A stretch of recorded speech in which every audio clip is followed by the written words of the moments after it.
I couldn't figure out how to unmute, but I'm here. So if you'd like me to go first, I can go first. Oh, sorry. So sorry. Yeah, I'm new to this too. This is the first time I've been on this, and this is it's a little odd, but I like it. So, so thank you so much for setting this up, and thank you everybody for logging on. This is great. So, yeah, my book came out yesterday, and I couldn't be more thrilled. It's called What We Do to Make Us Whole, and it comes in 4 parts. So I'm going to read 2 poems from each part, and we go through a lot of stuff, and hopefully we come out better at the end. So thanks in advance for listening. And the first part is called Approaching. The first poem is called Incommunicado. We meet in coffee shops and on milk cartons, missed messages mixed over time. Always, in all ways, we light it. There's never enough dark for us, for them. Secret codes wither, we wear only skin. Clear is the color of wind like missives left in the dead letter office unknown to sender. What they say matters only in previous calendars. We used to meet in parks and hallways, sentiments garbled, even with cipher in hand. It's never been workable. A late, too late word at the end of a whispered query. Once it meant something. That once could have been now, or now. Though now and even now, we plan to meet at beaches and on boxcars near jailhouses behind aisles under aqueducts. We could, still, but, well, will is the word that doesn't act as a verb here. And the next poem is called The Luck. We found each other to save each other, and how lucky is that? And luck means not. It's that danger of saviorship, the what seems like pulling up actually a dragging down. A blur of self in the way that could be romance, but in reality is a relief, a remedy, a really bad idea. Love is a drug the body creates. Imbalance of brain and sky. We twined together a line, braided up and tethered to a bedpost. Then no one could split a life. Then what is a life in the morass of a home unowned? 4 walls, fresh paint, it all seemed so dreamy. The second section is called The Reckoning. Notes from her suicidal bed. Some days, putting metal in the microwave seems like the best idea. In the morning, it's easy to forget your dreams. In the night, too. Not smaller, not faster, never younger nor better. Burn of Merlot, burn of Chardonnay, burn of limes, alkaline, acidic, desperate chalk. The vertical blinds separated after dusting to reveal a peek at the Hudson. Through red brick buildings, mood music in the background, the sound of breaking glass, the color of salt. These things have nothing to do with grief.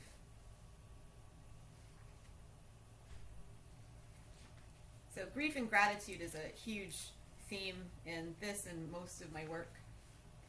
So you'll see a little bit of that in this next poem as well. This is called Sunburn. Splotched under limbs, beams break through spaces between leaves. Skin never tells a tale at once. Figure a few hours or years. Figure an entire generation, histrionics, radio stations fading to static and rebranding once solar flares affect the waves. A cicada cycle, possibly another Iron Age. Signs show weary bright, never the same pattern, always an itch that's tight and awakens. A slow sting between mattress cover and stiff sheet, an itch different from the usual nagging, an awakening separate from epiphany. This, the full body, the body full, never ahead at the helm. Stuck in a bottleneck delta, creased, unable to pivot. A blossoming starts below the surface, blue thin, freckle flaked. That time when, all those times when. Unable to pinpoint, lay blame, unable to cower to corners from any one specific thing. When it comes, it stays, it remakes, taking in what had been out, making it simmer, making it wait, the chemistry of it all. A life at once roiling forward from the fuel, then halted and hurt by the same.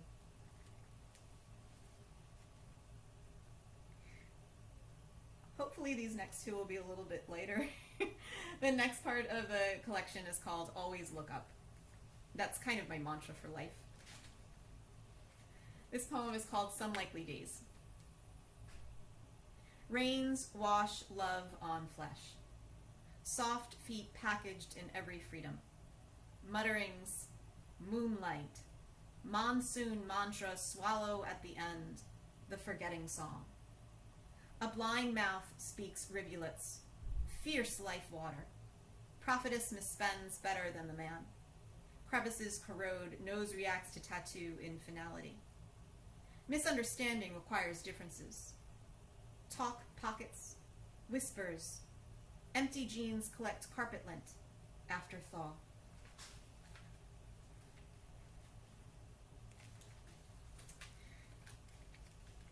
And this is called Starlit. Starlit like scarlet, but brighter. A narrowness about it. The shape of figure, figment, filament filled with joy. I can't stop talking about gratitude. I can't stop being grateful for hands, for deaths, for losses heaped upon one another, for unending finishes and doneness and stone. Starlit voices over airwaves. I can't stop dropping down in a bow of wonder at smokestacks, at trees growing vertically out of mountainsides, at those electric waves seen and unseen, radiation rhythmic, small splashing against a basin. Starlit water's surface ripples. I can't stop my heart from soaring. Quick beats, 3-count steps, quarter turns, pivots and locks, step together, step. I can't stop my body from vibrating. Can you feel it? Do you feel that? It's all the awe of history, surging through from the root. Fingertips still tingle when my arm goes numb. I'm grateful for numbness, for fear, for not knowing anything at all. And the final section of the collection is called Waking Under the Bodhisattva, which is a nod towards Buddhism, and also I slept over at the Rubin Museum once, and I awoke under a literal Bodhisattva statue, which is kind of cool, one of the coolest things I've ever done. So this poem is called A Feeling Like Nowhere. We lie down, we look up, we see clouds. Out in fields where grass grows as high as fingertips that hang gentle, soft shoulders back, chest open to the air. No blanket, skin on cool blades delicately crushed. 2 bodies, afternoon. We lie down, we look up, we see clouds. Blueness pure, domed over, faraway daily duties, simple. 1 body and no one else. Nothing else to do on one afternoon, nearby calm breeze, miles of grassland get lost. Hide low, nowhere else. We lie down, we look up, we see clouds, we laze. The breeze must push them across, they change shape gradually, unnoticed, until they seem completely different from how they appeared at first glance, when heads fell light to ground, the ground soil, the ground solid. Distance from down to up, miles untouchable, distance between hands equally near. We lie down, we look up, we see clouds. The sun stays somewhere close, not blazing, hinting at peripherals. Also moving slow. Also changing as warm pools off to chill. Hours silent, hours fade. Distance diminished. Fingers interlace, arm in arm, rib to rib. No one. Nowhere. We lie down. We look up. We see clouds. And then, somehow, stars.